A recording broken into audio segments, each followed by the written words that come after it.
What's up guys, Vress here, and I thought I'd do a quick video just sharing with you 20 things that I wish I knew 24 hours ago when I first started playing Bless. So the first thing, and a very important thing for you to know, is that once you've picked your server, so in my case that's EU Daemon, once you've picked this server, you'll actually have to pick one faction or the other. You cannot play as both. If you create a Union character like I have, and then you suddenly decide you want to play higher end because that's what your friends have rolled, then you're going to have to delete your Union characters to be able to play higher, and that's a very important distinction. You can only pick one faction on your server. When you first log in, you might notice the graphics seem a little bit grainy. Mine look pretty sharp now, they look pretty good. I mean, they're not amazing to be honest, but they're certainly not bad. However, when I first logged in, I noticed that my system settings were pretty messed up. First of all, my screen resolution had defaulted to 720, so everything looked really grainy. It just looked terrible, to be honest. And then when I went to advanced settings, it was set at pretty low quality. You'll notice now that I'm actually maxed out. Another thing you might notice is that I have the advanced setting tab checked over here. The reason for that is that if you uncheck it, you end up not being able to max everything out. So it's worth checking it just so you can max all of your settings. Of course, you might not have a PC capable of maxing all of these settings, so obviously do what makes sense for you, but just be aware that that option is there. This is a very quick one for people who got the Founders Pack and they're wondering how to get their benefits. It's really simple to do. You just need to hit escape, go to your account inbox, and then you should have a couple of messages here where you'll be able to redeem your benefits. Some of those benefits will be sent to your mailbox, which you can access by pressing escape and hitting mail here, or just pressing U, which is the hotkey. And then once you get into your mailbox, you'll be able to redeem the rewards here. Once you actually get into the game, you get a brief tutorial, and one of the things it asks you to do straight away is to mount your tactics, and that sounds very weird. In fact, some of the translations are just a bit strange in general. But essentially what it means is that you need to bring up this skill growth panel, and you can do that by pressing K. So once you have this up, you need to look at these two tactics at the top under the stance chain skill tab. You have, in my case, because I'm a Guardian, Gladiator tactic and charge tactic. Now these tactics basically influence the stance you're in, and obviously this is going to differ between different classes. The most important thing to know is that you just need to click mount, you need to take one of these slots here and just hit mount. There you go, job done. And then you can do the same for your second tactic. Hit mount and mount it here. And now I have these two stances available for me and I can switch between them. What's also worth knowing is that if you want to switch, it's actually the apostrophe key, which is a very weird choice in my opinion. I'm actually going to rebind that myself to something that works a bit better for me. But there you go, that's something that kind of confused me at first. It only took a couple of minutes to figure out, but now you're going to have a head start. It's worth mentioning when you mount these sort of sets of tactics that they're going to take your 1, 2, and 3 slots. However, you also have these 4, 5, 6, and 7 slots. Now you can find these under non-chain skills, and you won't have them all unlocked at first, but as you unlock them, you can mount them in the same way that you did your tactics. You simply hit mount, you choose the slot you want it to go in, and you hit mount there. And there you go, that will now be bound to number 4. However, just make sure you press change or OK to confirm it, otherwise it won't actually happen. If you just click right out, it'll just cancel what you did. The third tab you'll see here is the ability tab. Now I haven't been able to go in depth on this yet because obviously we've only just been able to start playing the game. However, you have 4 different paths here and you can unlock each using a resource called barrels. So you can see here I have 226 barrels previously, so I'm actually able to unlock a new ability. So as I'm a Guardian, I plan to be doing a lot of tanking for our group. I think I'll increase my dodge here. In terms of questing, you have a number of different quest types available. You can bring up your quest journal by hitting J, and then you'll notice that you have main quests here, which are essentially the main storyline that you're going to follow through the game. You have guide quests, which are basically tutorials, how to do different things in the game, how to repair your items, how to craft different things, how to tame different companions. Basically, you're going to want to do these green quests because if you don't, you're not going to unlock certain things and it's going to be difficult to understand the different systems of the game. Then you have side quests, which are actually a lot more optional, but you will need to do some of them because I've noticed so far that the main quest isn't quite enough XP to be able to get you to the next stage of the main quest. Additionally, you have hunt quests, which essentially trigger when you kill a particular enemy. Once you've triggered a hunt quest, it'll ask you to kill a certain amount more of them. It usually seems to be 8 more of them. Then once you've done that, it'll turn red and it'll ask you to kill even more of them again. Finally, you have royal quests, but I haven't managed to unlock them yet. Obviously, I'm not level 45 yet. This is the first day in the game, so I can't really help you with that one at the moment. I'm sorry. Next up, let's talk a little bit about getting around.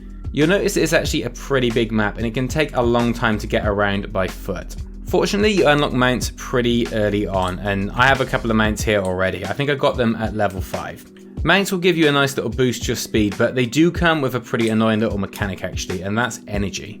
So you'll notice these little red bars here, they're actually indicating the energy that my mount has. You'll see there that I have 945 energy. If your mount runs out of energy, essentially this happens. You just get knocked off it and then you have to walk again. So basically what you need to do to replenish your mount's energy is, number 1, you need to do the green quest. Remember we mentioned these green quests earlier, the guide quests. You'll get one eventually that teaches you about mount energy. Once you've done that quest, you'll have this item. And what you'll need to do is hit escape, and then you need to go to companions. The hotkey for that is L. Well, what you need to do is come over here, hit energy recovery, and then you need to use one of these items. So that's mounts, but there are a few other interesting things to know about travel in the game. Firstly, you can auto run to places, much like in Black Desert Online. And to do that, all you have to do is hit the map, select the place you want to auto run to, say over here, right click, hit auto run, and then it will find a path for you and you'll start automatically running down that path. There are a number of other ways to travel in the game as well. So for instance, you saw me flying on a wyvern earlier, which you can catch from these little markers on the map. In fact, it's worth knowing that these markers aren't actually exclusively for wyverns. So for example, here I believe you have a gondola manager, so you actually get to take a little boat down the river, which is pretty cool. Additionally, over here you have an airship manager, so just be wary that these icons don't necessarily always mean wyvern manager, they're just a way of traveling. The final way that I've discovered to travel so far is just through using this Stone of Recall. That's essentially a hearthstone for people who have played World of Warcraft, and you can bind it to different cities and then use it to fast travel to that city by casting Recall. I don't want to go in depth on combat right now because I haven't played the game enough to be honest, but what I do want to tell you is how the combo system works. So once you get in combat with an enemy, you can choose one of these 3 options. So once I hit one, I can then hit Q to start a combo. Then I get the next part of the combo and then the final part. These combos are basically going to be useful in different situations. So right now, I'm just using the single target combo using my Q ability. However, now that I've got the attention of 2 enemies, I'm going to use my E ability because that's going to allow me to cleave and do damage to both enemies. If it seems a bit linear at first and you only have one combo, that's totally normal. You're going to unlock a lot more as you go along. Another really simple thing that's worth knowing is that the game's going to chuck a lot of items at you early on, and you do have a couple of options to do a bit of inventory management. Firstly, you can go up to your personal chest manager. Now you can find these guides on the map with this symbol. This is essentially your bank, and once you access it, you can dump a load of items in there to stop your inventory from filling up. There are a couple of other things you can do as well. To use this machine, you just have to walk up to it, click on it, hit dismantle equipment, and then you can place the item you want to dismantle. I believe it has to be at least green rarity or above, and then you can just dismantle it. And essentially what you get is some crafting materials, and in this case I got the pure moonlight powder. There's also an in-game auction house called the Market Manager. You can actually find that on the map by looking for this symbol, and here you can sell items to other players. And one other useful thing in terms of inventory management is to go up to one of the merchants and essentially just use the sell miscellaneous button, which will get rid of basically all the crap in your inventory that you don't need. Here's a really quick one for you, but it'll save you having to look up the hotkey. This annoying map here that can be useful sometimes, but it does take a lot of the screen up. It can be taken away by hitting the N key. So let's talk about the first dungeon, which in this case is Gascado's Hideout, which you can get to at level 13. The first thing worth knowing is that you do need a gear score to actually enter, which actually turns out to be utterly pointless because the dungeon is easy enough that you really shouldn't have to have that gear score to be able to do it. The good news is that if you go to an equipment merchant, I think the closest one is probably this one, then you can actually buy good enough items to get you into the dungeon. They're not particularly expensive, so you should easily have enough gold just from questing to be able to buy what you need. Once you do have good enough items, you can enter the dungeon, and to be honest, you don't need a group to go in there. And that's what I mean by saying it's not really the typical dungeon experience we expect in MMOs. Really, it's more like just going on one of those little individual story dungeons, and if you want, you can take people along with you, but it's not necessarily going to be any harder because you do. From what I experienced, it didn't scale at all, and if it did, it scaled so minimally that it just was absolutely pointless. I'm level 20 now, but at level 13 when I first came in this dungeon, it wasn't really any more difficult than this. If you would rather do it with a group of people, then if you don't have anyone that you're playing with, you can actually hit escape, hit dungeon here, and you have a group finder. So you can specify whether you're a tank, a damage dealer, or a healer, and find a group of people to play with. I did a little bit of reading and it turns out that the first real group dungeon happens at about level 30, so I'm gonna hold back on making any judgments on dungeons in this game till I actually get to experience a real group dungeon. For a lot of you, the first time you group up is gonna be when you go into a dungeon. Now as soon as you do group up, you're gonna notice this party effects tab that becomes available. Now what party effects are basically a set of beneficial buffs that you can apply and all benefit from as a party.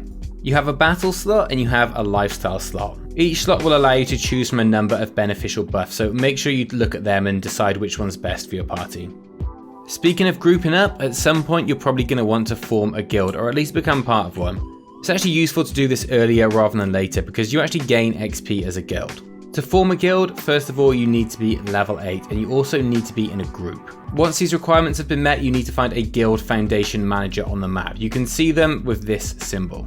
All you have to do then is go and speak to the guild foundation manager. He charges you, I believe, around 10 silver and then you can create your guild.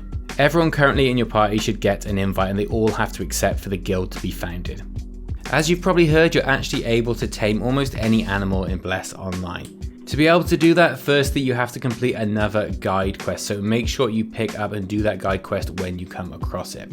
Once you complete that quest, you'll be given it taming orders, and all you have to do is target the animal, right click one of these taming orders and you'll start to tame it. So all you have to do is land within the green area and then you'll eventually tame the animal. Okay, there we go. So now we have the wild prairie horse. Now if I bring up companions by hitting L, you'll see that I have this new pet here. In this case, it's actually a mount that I can use. So in Bless, your equipment has durability, pretty standard stuff, but weirdly you don't unlock repairs until level 13. At level 13, you'll do yet another guide quest, and that guide quest will give you access to these repair kits.